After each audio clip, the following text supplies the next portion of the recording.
Hey everyone! Welcome to our channel's fresh content, marking our debut video.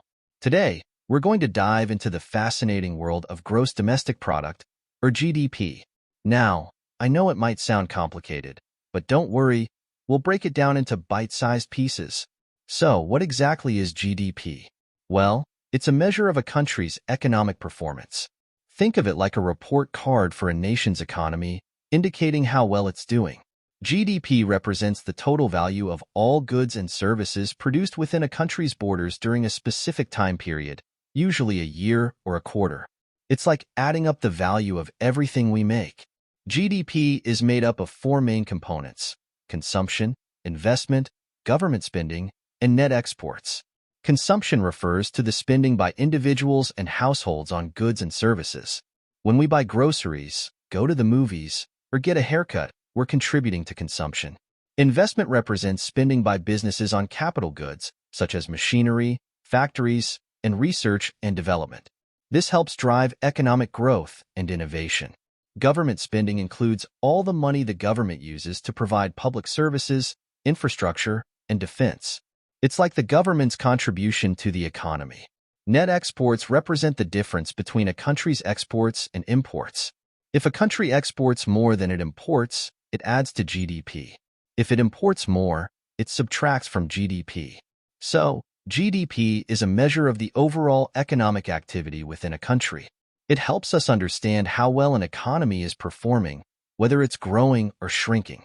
Specifically, it depends on the goods and services produced in a country.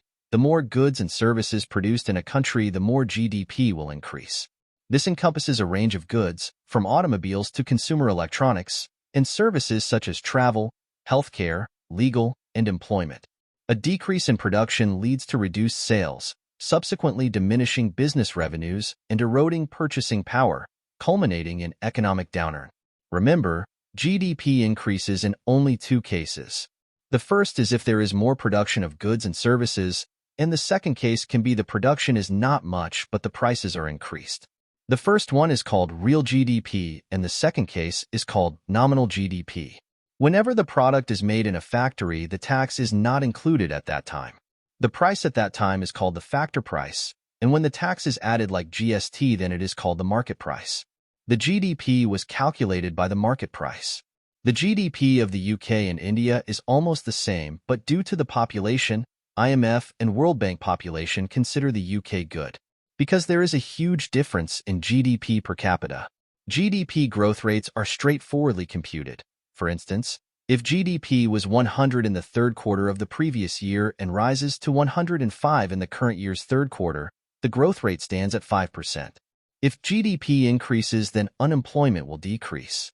In contrast, gross national product, GNP, encapsulates the total worth of goods and services generated by a nation's citizens in a fiscal year, regardless of their geographic location.